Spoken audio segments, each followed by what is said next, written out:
आकाशवाणी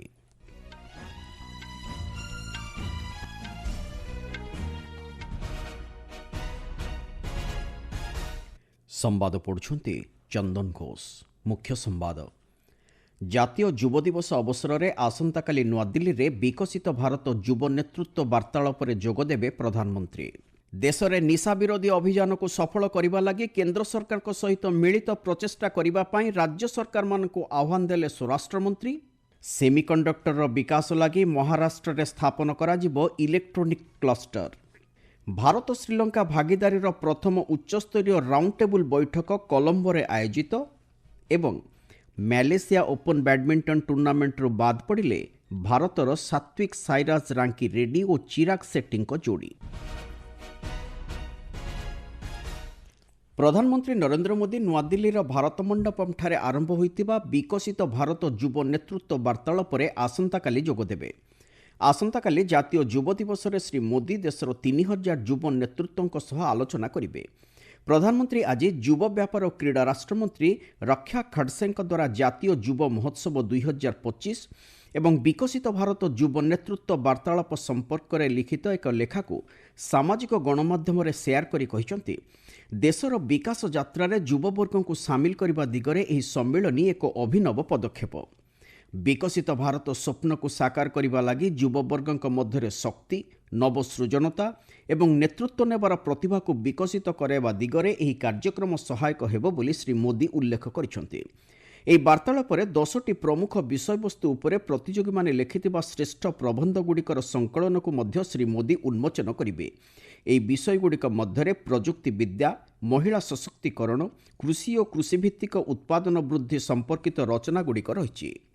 ପ୍ରଧାନମନ୍ତ୍ରୀଙ୍କ ସହ ବାର୍ତ୍ତାଳାପ ଶାସନ ବ୍ୟବସ୍ଥା ଓ ଯୁବପିଢ଼ିର ଆଶା ଏବଂ ଆକାଂକ୍ଷା ମଧ୍ୟରେ ଥିବା ଦାୟିତ୍ୱବୋଧ ଭାବନାକୁ ପ୍ରୋତ୍ସାହିତ କରିବ ବୋଲି କୁହାଯାଇଛି। ଜାତୀୟ ଯୁବ ମହୋତ୍ସବ ଆୟୋଜନର 25 ବର୍ଷ ପୁରୁଣା ପରମ୍ପରାକୁ ଏକ ନୂତନ ରୂପ ଦିଆଯାଇ ବିକଶିତ ଭାରତ ଯୁବ ନେତୃତ୍ୱ ବାର୍ତ୍ତାଳାପ ଅନୁଷ୍ଠିତ ହେଉଛି। ଏଥିରେ କୌଣସି ରାଜନୈତିକ ସମ୍ପୃକ୍ତି ନଥାଇ ଯୁବପିଢ଼ିକୁ ବିକଶିତ ଭାରତ ପାଇଁ ସେମାନଙ୍କ ଚିନ୍ତାଧାରା ପ୍ରକାଶ ନିମନ୍ତେ ଏହା ଏକ ପ୍ରକୃଷ୍ଟ ମଞ୍ଚ ବୋଲି କୁହାଯାଇଛି। ଦେଶରେ ନିଶା ବିରୋଧୀ ଅଭିଯାନକୁ ସଫଳ କରିବା ଲାଗି କେନ୍ଦ୍ର ସରକାରଙ୍କ ସହିତ ମିଳିତ ପ୍ରଚେଷ୍ଟା କରିବା ନିମନ୍ତେ ସ୍ୱରାଷ୍ଟ୍ରମନ୍ତ୍ରୀ ଅମିତ ଶାହ ରାଜ୍ୟ ସରକାରମାନଙ୍କୁ ଆହ୍ୱାନ ଦେଇଛନ୍ତି। देशरू 1 किलो निशाद्रव्य मध्य देश मध्य किंबा बाहर को चोरा चालाण लगी अनुमति दियाजिब नाही बोली श्री शाह स्पष्ट करछन्ते। आज नुआदिल्ली ठारे निशाद्रव्य चोरा चालाण और जातीय निरापत्ता उपर आधारित आंचलिक सम्मेलन रे अध्यक्षता करी से ଏହା କହିଛନ୍ତି। स्वराष्ट्रमंत्री कहते देश में गत 10 वर्ष मध्य 7 गुण अधिक निशाद्रव्य जबत होइछि। गत एक दशंधि मध्य 56,800 कोटी ऊर्ध्व टंका मूल्यर निशाद्रव्य नष्ट करा जाइछि। केवल गत वर्ष 16,900 कोटी ऊर्ध्व टंका मूल्यर निशाद्रव्य जबत करा जाइछि, जहाँकि स्वाधीनता परठारु सर्वोच्च परिमाणर जबत निशाद्रव्य।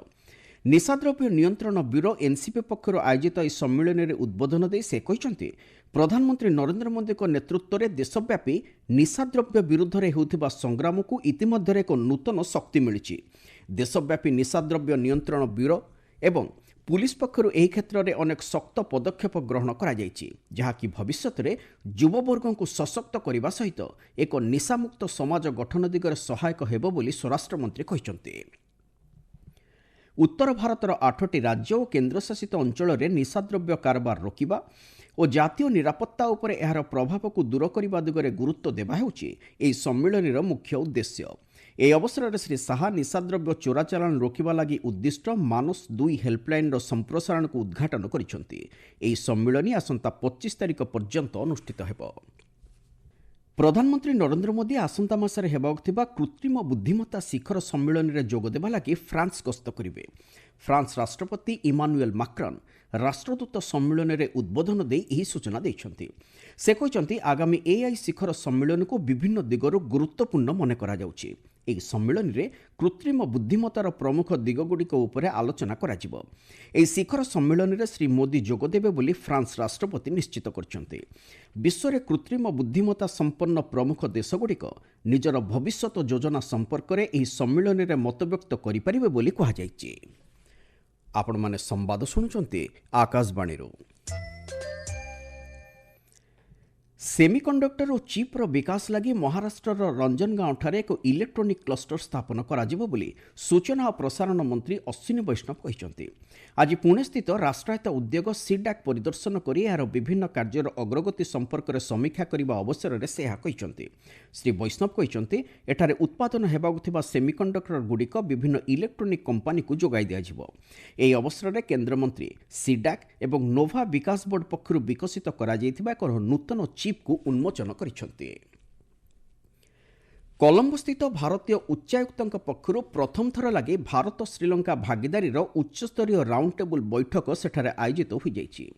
ଏହି ବୈଠକରେ ଭାରତର ଉଚ୍ଚାୟୁକ୍ତ ସନ୍ତୋଷ ଝା ଏହି ଦୁଇ ପଡ଼ୋଶୀ ରାଷ୍ଟ୍ର ମଧ୍ୟରେ ସମ୍ପର୍କକୁ ଅଧିକ ସଶକ୍ତ କରିବା ଉପରେ ଗୁରୁତ୍ୱ ଆରୋପ କରିଛନ୍ତି। ଏହାଛଡ଼ା ଦ୍ୱିପକ୍ଷୀୟ ସହଯୋଗକୁ ଅଧିକ ସଶକ୍ତ କରିବା ଦିଗରେ ଦୁଇ ଦେଶର ନୀତି ନିର୍ଦ୍ଧାରକ ବିଶେଷଜ୍ଞମାନେ ଏଥିରେ ଅଂଶଗ୍ରହଣ କରି ନିଜ ନିଜର ସୁଚିନ୍ତିତ ମତାମତ ବ୍ୟକ୍ତ କରିଛନ୍ତି। ଏହି ବୈଠକରେ ବିଶେଷକରି ଭୂ ରାଜନୈତିକ ସ୍ଥିତି, ଦୁଇ ଦେଶ ମଧ୍ୟରେ ରାଜନୈତିକ ସମ୍ପର୍କ, ଆପୋଷ ସୁରକ୍ଷା ଓ ସାଂସ୍କୃତିକ ସମ୍ପର୍କ ଉପରେ ଆଲୋଚନା କରାଯାଇଛି। ସିଙ୍ଗାପୁର ରାଷ୍ଟ୍ରପତି ଥର୍ମନ୍ ସାନ୍ମୁଗାରତ୍ନମ୍ ଆସନ୍ତା 14 ତାରିଖରୁ ଭାରତ ଗସ୍ତରେ ଆସୁଛନ୍ତି। 10 ବର୍ଷ ମଧ୍ୟରେ ସିଙ୍ଗାପୁର ରାଷ୍ଟ୍ରପତିଙ୍କର ଏହା ପ୍ରଥମ ସରକାରୀ ଭାରତ ଗସ୍ତ। ଆସନ୍ତା 18 ତାରିଖ ପର୍ଯ୍ୟନ୍ତ ତାଙ୍କର ଏହି ଭାରତ ଗସ୍ତ ଦୁଇ ଦେଶ ମଧ୍ୟରେ ଦ୍ୱିପାକ୍ଷିକ ସମ୍ପର୍କର 60 ବର୍ଷ ପୂର୍ତ୍ତିର ପ୍ରତୀକ ହେବ। ଏହି ଅବସରରେ ସେ ନୂଆଦିଲ୍ଲୀ ଓ ଓଡ଼ିଶା ଗସ୍ତ କରିବାର କାର୍ଯ୍ୟସୂଚୀ ରହିଛି। ରାଷ୍ଟ୍ରପତି ଦ୍ରୌପଦୀ ମୁର୍ମୁ ଏବଂ ପ୍ରଧାନମନ୍ତ୍ରୀ ନରେନ୍ଦ୍ର ମୋଦିଙ୍କ ସହିତ ବିଭିନ୍ନ ଦ୍ୱିପାକ୍ଷିକ ଏବଂ ବୈଶ୍ୱିକ ପ୍ରସଙ୍ଗ ନେଇ ସିଙ୍ଗାପୁର ରାଷ୍ଟ୍ରପତି ଆଲୋଚନା କରିବେ। ହଜ୍ 2025 ଲାଗି ବିଭିନ୍ନ ରାଜ୍ୟରୁ ମୋଟ 3676ଟି ଆବେଦନକାରୀଙ୍କ ଲାଗି ପ୍ରୋଭିଜନାଲ ଆସନ ମଞ୍ଜୁର କରାଯାଇଛି। ଭାରତର ହଜ୍ କମିଟି ପକ୍ଷରୁ ଆଜି ଚଳିତ ବର୍ଷ ହଜ୍ ଲାଗି ଜାରି କରାଯାଇଥିବା ଦ୍ୱିତୀୟ ୱେଟିଂ ଲିଷ୍ଟରୁ ଏହି ସୂଚନା ମିଳିଛି। କେନ୍ଦ୍ର ସଂଖ୍ୟାଲଘୁ ବ୍ୟାପାର ମନ୍ତ୍ରଣାଳୟ ପକ୍ଷରୁ ଦିଆଯାଇଥିବା ସୂଚନା ଅନୁଯାୟୀ ଆସନ୍ତା 23 ତାରିଖ ସୁଦ୍ଧା 2,72,300 ଟଙ୍କା ହଜ୍ ଅର୍ଥ ଦାଖଲ କରିବା ଲାଗି ସମ୍ପୃକ୍ତ ଆବେଦନକାରୀଙ୍କୁ କୁହାଯାଇଛି। ଏହି ଅର୍ଥ ସହିତ ହଜ୍ ଯାତ୍ରା ଲାଗି ଆବଶ୍ୟକ ଅନ୍ୟାନ୍ୟ ଦସ୍ତାବିଜ ମଧ୍ୟ ଦାଖଲ କରିବା ଲାଗି ନିର୍ଦ୍ଦେଶ ଦିଆଯାଇଛି। ଆସାମର ବନ୍ୟାପ୍ଲାବିତ ଉମ୍ରାଂସ କୋଇଲା ଖଣିରେ ପ୍ରାୟ 144 ଘଣ୍ଟା ପରେ ଆଜି ଆଉ 3 ଜଣ ଶ୍ରମିକଙ୍କର ମୃତଦେହ ଉଦ୍ଧାର କରାଯାଇଛି। ଦିମାହାସାଉ ଜିଲ୍ଲା ଅନ୍ତର୍ଗତ ଏହି କୋଇଲା ଖଣି ଗତ ସୋମବାର ଦିନ ହଠାତ୍ ଜଳପ୍ଲାବିତ ହେବାରୁ ଏଭଳି ପରିସ୍ଥିତି ସୃଷ୍ଟି ହୋଇଥିଲା। ନୌସେନା, ସ୍ଥଳସେନା, NDRF, SDRF, ONGC, Coal India ଏବଂ ଜିଲ୍ଲା ପ୍ରଶାସନ ପକ୍ଷରୁ ମିଳିତ ଭାବେ ସେଠାରେ ଉଦ୍ଧାର ପ୍ରକ୍ରିୟା ଜାରି ରହିଛି। ବର୍ତ୍ତମାନ ସୁଦ୍ଧା 5 ଜଣ ଶ୍ରମିକ ନିଖୋଜ ରହିଥିବା ଜଣାପଡ଼ିଛି। ଏହି ଘଟଣାରେ 2 ଜଣଙ୍କୁ ଗିରଫ କରାଯାଇଛି। କଲମ୍ବିଆ ଉତ୍ତର ପଶ୍ଚିମାଞ୍ଚଳର ଉରାଓଠାରେ ଏକ ବିମାନ ଦୁର୍ଘଟଣାରେ 10 ଜଣ ବ୍ୟକ୍ତି ପ୍ରାଣ ହରାଇଛନ୍ତି। ଏହି ଘଟଣାର ତଦନ୍ତ କରୁଥିବା କର୍ତ୍ତୃପକ୍ଷଙ୍କ ପକ୍ଷରୁ ଦିଆଯାଇଥିବା ସୂଚନା ଅନୁଯାୟୀ ବିମାନ ମଧ୍ୟରେ 2 ଜଣ କ୍ରିଉ ସଦସ୍ୟ ଓ 8 ଜଣ ଯାତ୍ରୀ ଥିଲେ। କଲମ୍ବୋର ବେସାମରିକ ବିମାନ ଚଳାଚଳ କର୍ତ୍ତୃପକ୍ଷ ମୃତକଙ୍କ ପରିବାର ପ୍ରତି ସମବେଦନା ଜଣାଇବା ସହିତ ଦୁର୍ଘଟଣାର କାରଣ ଜାଣିବା ଲାଗି ତଦନ୍ତ ଜାରି ରଖିଛନ୍ତି। ଛତିଶଗଡ଼ର ମୁଙ୍ଗେଲି ଜିଲ୍ଲାର ରାମବୋଦ ଗ୍ରାମରେ ଥିବା ଏକ ସ୍ମେଲ୍ଟିଂ ପ୍ଲାଣ୍ଟରେ ଦୁର୍ଘଟଣା ଯୋଗୁଁ 3 ଜଣ ଶ୍ରମିକଙ୍କ ମୃତଦେହ ଉଦ୍ଧାର କରାଯାଇଛି। 350 ଟନ୍ରୁ ଉର୍ଦ୍ଧ୍ୱ ଓଜନ ବିଶିଷ୍ଟ ଏହି ସ୍ମେଲ୍ଟିଂ ପ୍ଲାଣ୍ଟର ଫ୍ଲାଏ ଆଶ୍ ଭଣ୍ଡାର ଭୁଶୁଡ଼ି ପଡ଼ିବା ଫଳରେ ଏହି ଦୁର୍ଘଟଣା ଘଟିଥିଲା। ଏହି ଦୁର୍ଘଟଣାରେ ମୋଟ 4 ଜଣ ଶ୍ରମିକଙ୍କର ମୃତ୍ୟୁ ହୋଇଛି। ମ୍ୟାଲେସିଆ ଓପନ୍ ବ୍ୟାଡମିଣ୍ଟନ ଟୁର୍ଣ୍ଣାମେଣ୍ଟରୁ ଭାରତୀୟ ଯୋଡ଼ି ସାତ୍ୱିକ ସାଇରାଜ ରାଙ୍କି ରେଡ୍ଡି ଓ ଚିରାଗ ସେଟ୍ଟି ବାଦ୍ ପଡ଼ିଛନ୍ତି। ଆଜି କ୍ୱାଲାଲମ୍ପୁରଠାରେ ଅନୁଷ୍ଠିତ ପୁରୁଷ ଡବଲ୍ସ ବର୍ଗ ସେମିଫାଇନାଲରେ ଏହି ଭାରତୀୟ ଯୋଡ଼ିଙ୍କୁ ଦକ୍ଷିଣ କୋରିଆର ସିଓ ସେଉଂ ଜେ ଓ କିମ୍ ଓନ୍ ହୋଙ୍କ ଯୋଡ଼ି 10-21, 15-21 ସେଟ୍ରେ ପରାସ୍ତ କରିଛନ୍ତି। ପୂର୍ବରୁ କ୍ୱାର୍ଟର ଫାଇନାଲରେ ଏହି ଭାରତୀୟ ଯୋଡ଼ି ମ୍ୟାଲେସିଆର ୟେ ସିନ୍ ଅଙ୍ଗ୍ ଏବଂ ଏ ୱି ଟିଓଙ୍କ ଯୋଡ଼ିକୁ 26-24 ଓ 21-15 ସେଟ୍ରେ ପରାସ୍ତ କରି ସେମିଫାଇନାଲକୁ ଉନ୍ନୀତ ହୋଇଥିଲେ।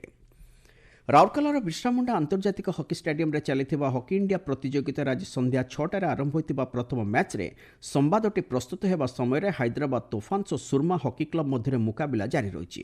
ରାତି 8:15 ଅନୁଷ୍ଠିତ ହେବାକୁ ଥିବା ଅନ୍ୟ ଏକ ମ୍ୟାଚ୍ରେ ଦିଲ୍ଲୀ ଏସ୍ଜି ପାଇପର୍ସ ଓ ୟୁପି ରୁଦ୍ରାସ ମଧ୍ୟରେ ମୁକାବିଲା ହେବ। ମୁଖ୍ୟ ସମ୍ବାଦଗୁଡ଼ିକ ପୁଣି ଥରେ। ଜାତୀୟ ଯୁବ ଦିବସ ଅବସରରେ ଆସନ୍ତାକାଲି ନୂଆଦିଲ୍ଲୀରେ ବିକଶିତ ଭାରତ ଯୁବ ନେତୃତ୍ୱ ବାର୍ତ୍ତାଳାପରେ ଯୋଗଦେବେ ପ୍ରଧାନମନ୍ତ୍ରୀ। ଦେଶରେ ନିଶା ବିରୋଧୀ ଅଭିଯାନକୁ ସଫଳ କରିବା ଲାଗି କେନ୍ଦ୍ର ସରକାରଙ୍କ ସହିତ ମିଳିତ ପ୍ରଚେଷ୍ଟା କରିବା ପାଇଁ ରାଜ୍ୟ ସରକାରମାନଙ୍କୁ ଆହ୍ୱାନ ଦେଲେ ସ୍ୱରାଷ୍ଟ୍ରମନ୍ତ୍ରୀ। ସେମିକଣ୍ଡକ୍ଟର ବିକାଶ ଲାଗି ମହାରାଷ୍ଟ୍ରରେ ସ୍ଥାପନ କରାଯିବ ଇଲେକ୍ଟ୍ରୋନିକ୍ କ୍ଲଷ୍ଟର। ଭାରତ ଶ୍ରୀଲଙ୍କା ଭାଗିଦାରୀର ପ୍ରଥମ ଉଚ୍ଚସ୍ତରୀୟ ରାଉଣ୍ଡ ଟେବୁଲ୍ ବୈଠକ କଲମ୍ବୋରେ ଆୟୋଜିତ। ଏବଂ ମାଲେସିଆ ଓପନ୍ ବ୍ୟାଡମିଣ୍ଟନ ଟୁର୍ଣ୍ଣାମେଣ୍ଟରୁ ବାଦ୍ ପଡ଼ିଲେ ଭାରତର ସାତ୍ୱିକ ସାଇରାଜ ରାଙ୍କି ରେଡ୍ଡି ଓ ଚିରାଗ ସେଟ୍ଟିଙ୍କ ଯୋଡ଼ି। ସମ୍ବାଦ ଶେଷ ହେଲା।